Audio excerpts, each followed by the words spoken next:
Hello everyone, good day.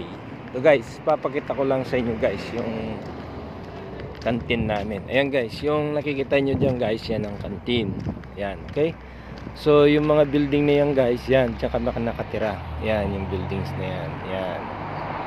So yung building na yan, every flat mayroong 4 na room. So individual yung room ng isang empleyado, no guys. O yan. So bali yan yung kantin natin guys. Yung kantin na yan guys, libre yung pagkain dyan. Basta pumila ka lang dun sa bibigyan ka kahit ano yung gusto mo dyan guys. Pero minsan nakakasawa na rin kasi laging pare-parehas ang ulam. So yan yung kantin. Kantin natin guys yan. Tapos ayan yung flat. Ayan. Okay guys. So ngayon naman guys, dahil tamad tayong maglaba, kasi may free laundry din dito guys, no? So libre yung laba natin. Kaya kapag tamad ka maglaba ay may libreng labahan dito guys, walang bayad. So dito guys, libre lahat.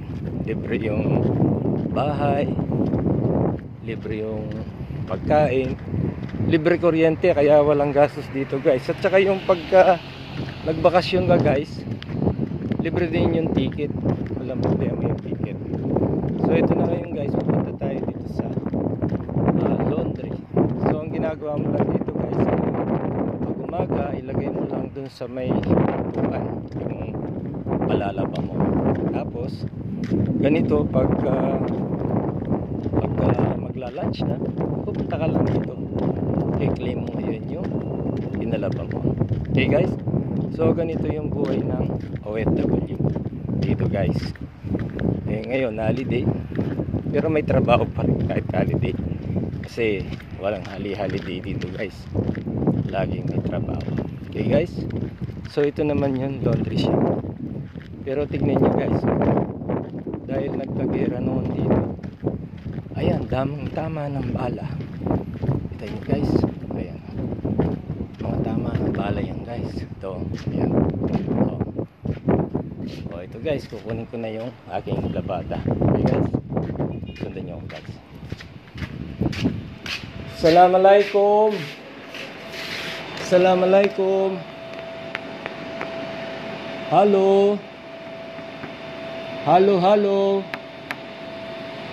Hello Sadiq. Ito guys, libre yung halo. Aywa. No, this one, that one. No, that one. That. Aywa. Shukran Jasilan. Thank you very much, Sadiq. Shukran. Thank you. Ito guys, yan na yung pinalaban natin. Okay guys, salamat sa panonood guys. Thank you for watching. Please like and subscribe.